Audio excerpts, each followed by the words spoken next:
A lot of people will tell you 95% of life sucks. And today I want to push back against this narrative because I really do think that it is a bad perspective to view the life from. And so I want you to do something. Take a piece of paper, take a pen, and then write down all the things that you do every day. And what you want to do is write them down in very, very great detail. So you don't write down, I wake up, I eat breakfast, I go to university, I hit the gym, then I go to the park. What you want to do instead is write down, I open my eyes, put the blanket to the side, put my feet on the ground, start walking towards the window, open the window, go to my wardrobe, and so on. Very, very great detail. The harder you think something is, the more detail we want to add. And so after we've done that, we should get a pretty long list. This list right here describes approximately 20 minutes. So it describes me getting up, getting dressed, eating breakfast, then traveling to university, opening my computer, starting to work, then describes me finishing work, eating lunch, driving to the gym, and it gets to the point where I stand before the treadmill to warm up. This is about, if we compressed it, that's about 30 minutes of action, and this is the length of the list. What we want to do is then select all the things that suck. I have selected two things. I have selected number one, putting the blanket to the side, and number two, running to the bus in the cold and dark winter morning. Those are the two that I consider to be particularly uncomfortable.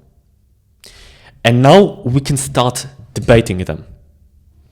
Is it really that bad to put the blanket to the side and to get out of bed? No, it's not. Billions of people do it every single day. And so if billions can endure it, so can I. And then the second thing, running to the bus in the cold and dark. Is that really that bad? No, some people have to get up earlier, have to run faster while carrying bigger things. And some people don't even have a bus at all. They just have to walk. Or their bus is dangerous, or doesn't drive very frequently, or is very expensive. So what I want to illustrate is that if we write down all the things that we do on a day-to-day basis, and then write down the things, and then select the things that suck, and then split them down even further, we will see that difficulty basically only exists in the wake.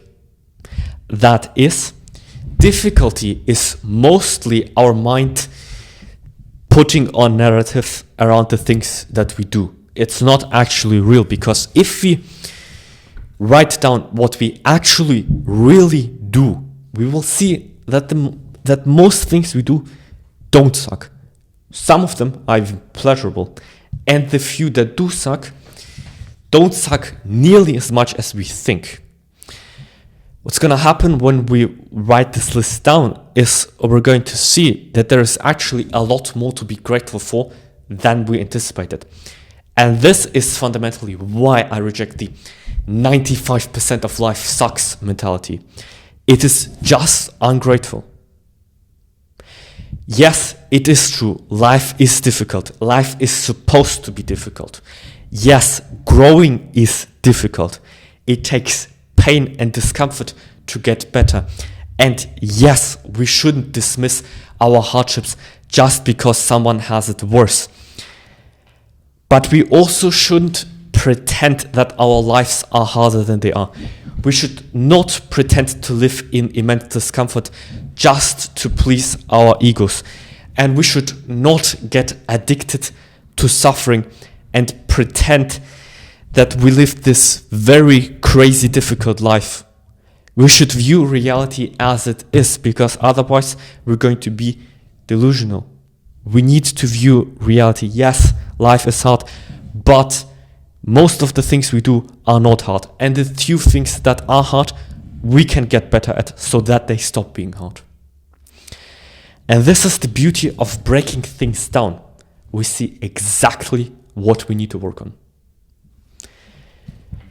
But now you may still feel a bit unsatisfied. Why, when we break things down very autistically in very great detail, why does our life still feel difficult? And the biggest reason why is because the few things that do suck typically occupy our entire mind. So our mind gets filled with the things that suck, because the things that don't suck, we typically don't think about them, because, evolution, we pay attention towards the things that threaten us and not the things that are good. This is why. But now we've done the exact opposite. We've paid attention to all the things that don't suck. And so the more frequently we do this exercise, the more we will start getting used to seeing the things that are actually pleasant, good, interesting, rather than the things that are very boring, repetitive, exhausting, painful, annoying, and difficult. And so yes, eating healthy sucks. Sleeping enough sucks. Difficult conversations suck. The gym sucks. Cold approach sucks. Studying sucks. But when we break it down in very great detail, they suck a lot less. Because we identify the things that actually suck, and we identify all the things that don't suck. And when we pay attention to those, our life becomes a lot better. And so, my name is Kryll. My goal is to inspire 10,000 good decisions. And if this video helped you, subscribe, and we'll see you in the next one.